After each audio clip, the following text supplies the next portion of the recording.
nanti Allah Ta'ala akan memberi kita rasa nikmat seperti beliau-beliau.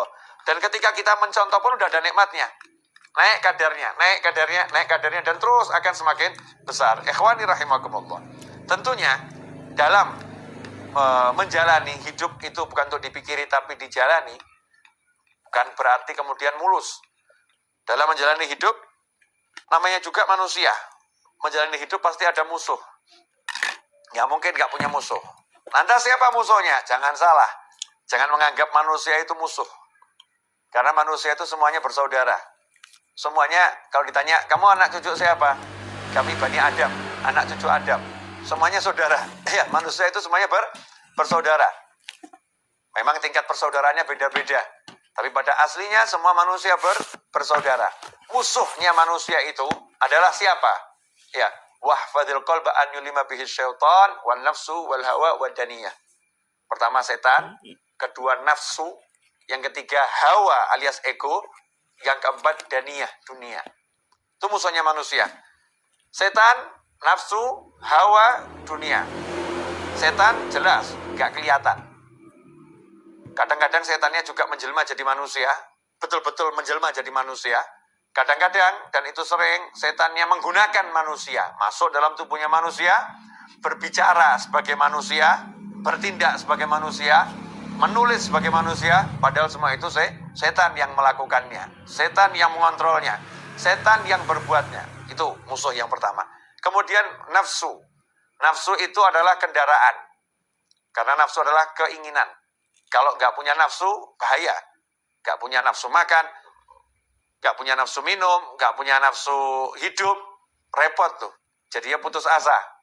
Nafsu itu untuk dikendalikan. Dia kendaraan, dikendalikan. Kalau nafsu dituruti, jadi musuh. Makan, pengen makan. Makan terus, jadi musuh, jadi penyakit. Ya. Kemudian nafsu-nafsu yang lain, kalau diturutin, jadi maksiat. Na'udzubillah min dzalik. Makanya dikendalikan. Hawa.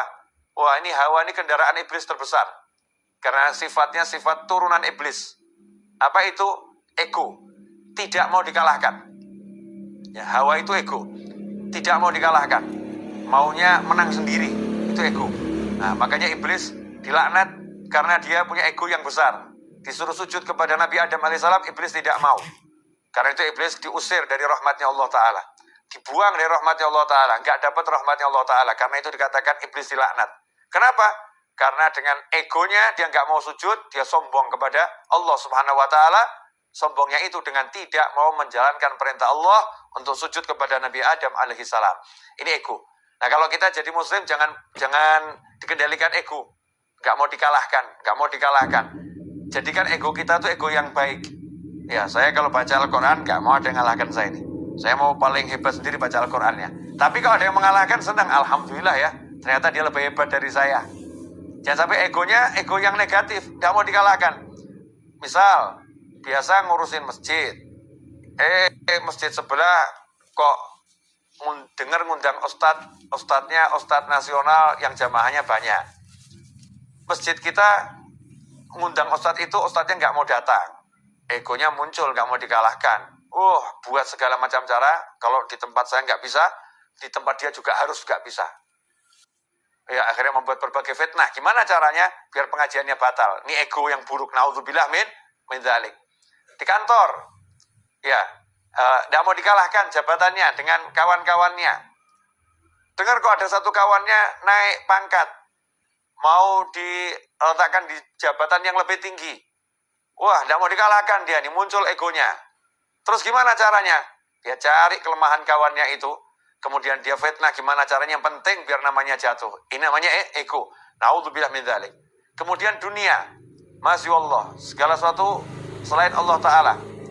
Ini tidak boleh ada dalam hati kita. Mau istri, mau anak, mau suami, ya, siapapun selain Allah nggak boleh ada dalam hati.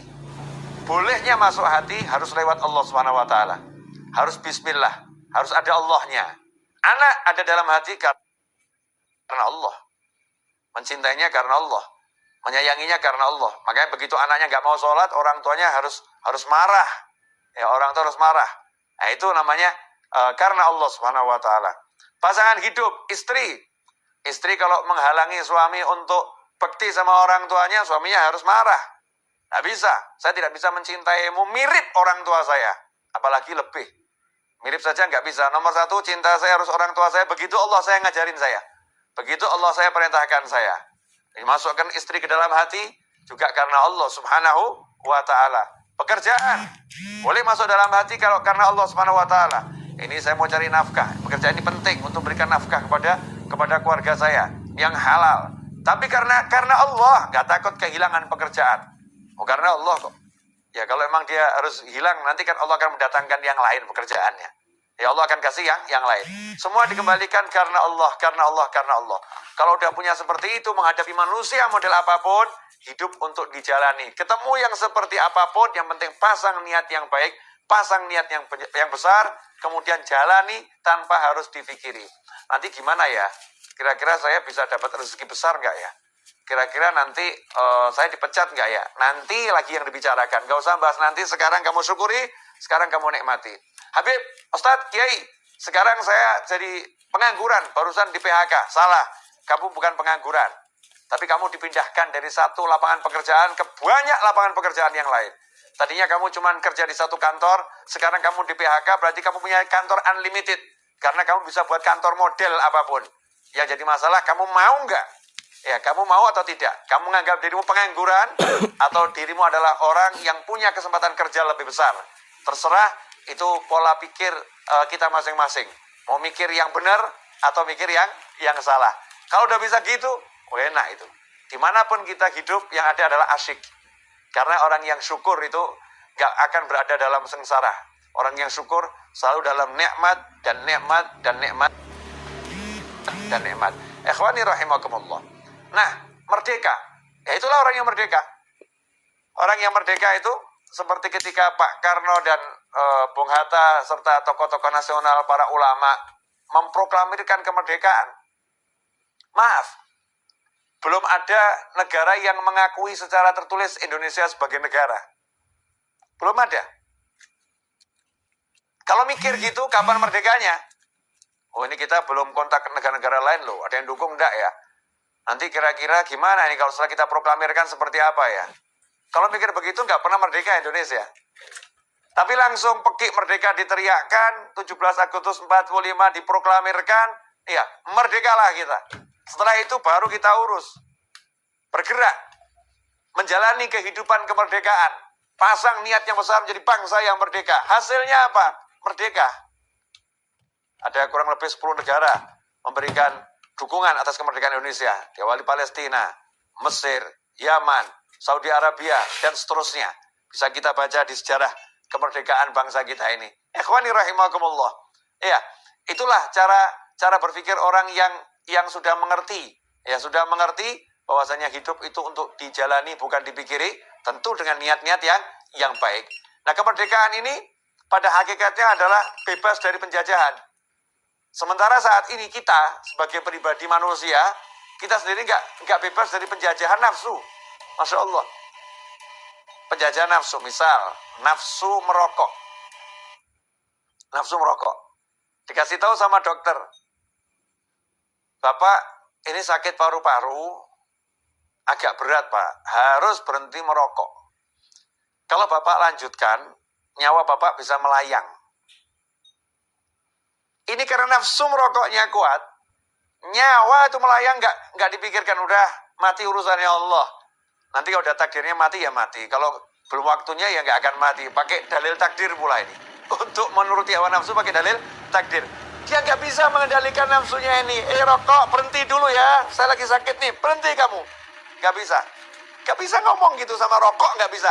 Baru sama rokok saja udah dijajah. Masya Allah. Itu yang bab rokok. Ada lagi yang bab lain. Ya, kebiasaan yang negatif. Ya, kebiasaan yang negatif. Masing-masing kita ini punya sesuatu yang mungkin menuruti nafsu. Makan, Masya Allah.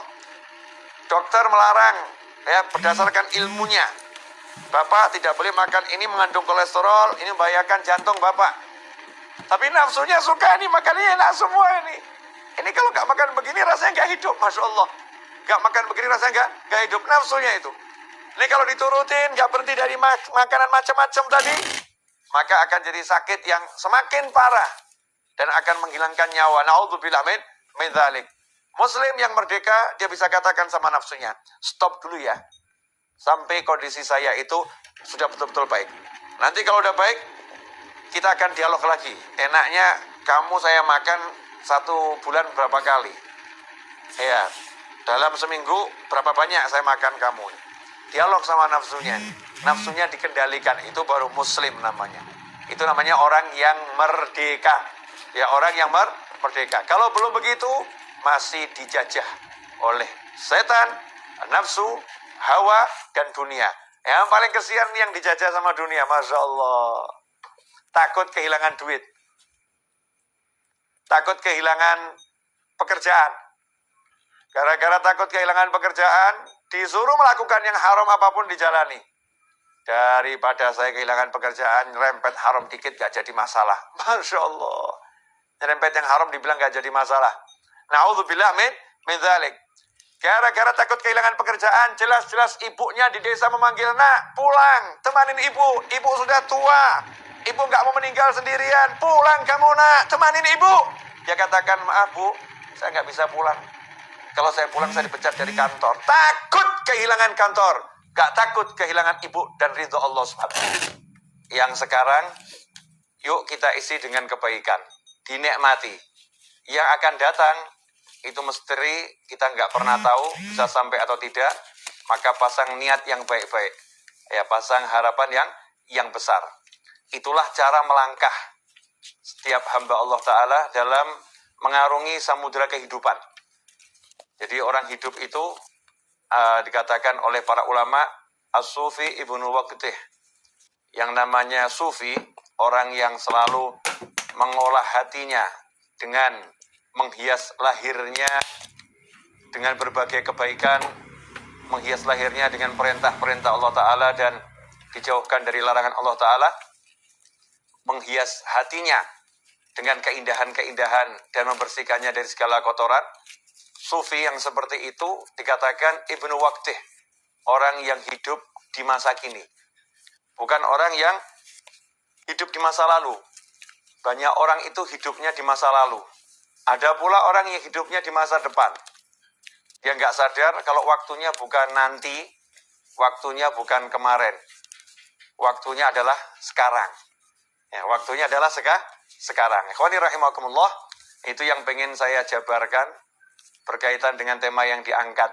Ya, yang ingin saya jabarkan. Mudah-mudahan saya diberi pemahaman, diberi ilmu, dan diberi kemampuan untuk mengamalkannya dan menyebarluaskannya. Begitu juga antum semua yang menyaksikan saya saat ini, mudah-mudahan dapat hal yang sama dan lebih. Amin.